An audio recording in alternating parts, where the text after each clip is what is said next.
Finally आम्ही पोचलो जिथे आम्हाला जायचं तिथे, ते म्हणजे माझ्या मावस सासूच्या त्यांच्या घरी. आणि त्यांनी इतकं सुंदर पद्धतीने आमचं तिघांचंही वेलकम केलं. आणि अव्यांशला तर ते इतकं छान आवडलं. त्याच्यानंतर मस्तपैकी गरमागरम चहा आणि टोस्ट मावशीने आमच्या तिघांसाठीही बनवलं.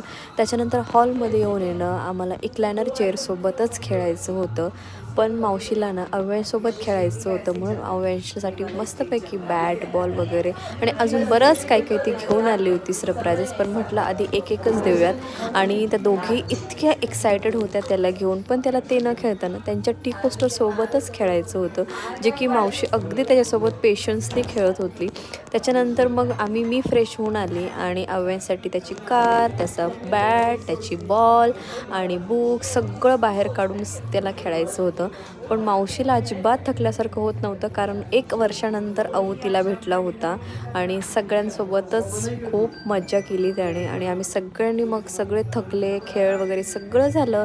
आणि मग मस्तपैकी छान रात्रीचं जेवण केलं.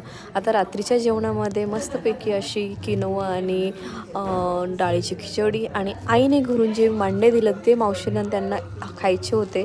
आणि मग मावशीने गुलाबजामन आणि बरंच काही काही आणलेलं होतं स्वीटमध्ये, पण इतकं स्वीट जाणार नव्हतं, म्हणून आम्ही जे आम्हाला खायचं होतं तेवढंच खायला घेतलं. आणि मस्तपैकी गप्पा मारत एन्जॉय करत आम्ही चौघांनीही आमचा डिनर जो आहे तो एन्जॉय केला. आणि अव्यांश मात्र त्याच्या खेळण्यामध्येच होता. तर म्हटलं असं काहीसं आमचं घरी गेल्यानंतर, मावशीच्या घरी गेल्यानंतर आमचा दिवस गेला. सो चलो व्लॉग इथे एंड करते. भेटू एका छानशा व्लॉगमध्ये.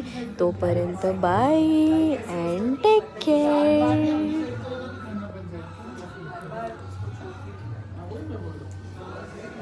बाळाचे शूज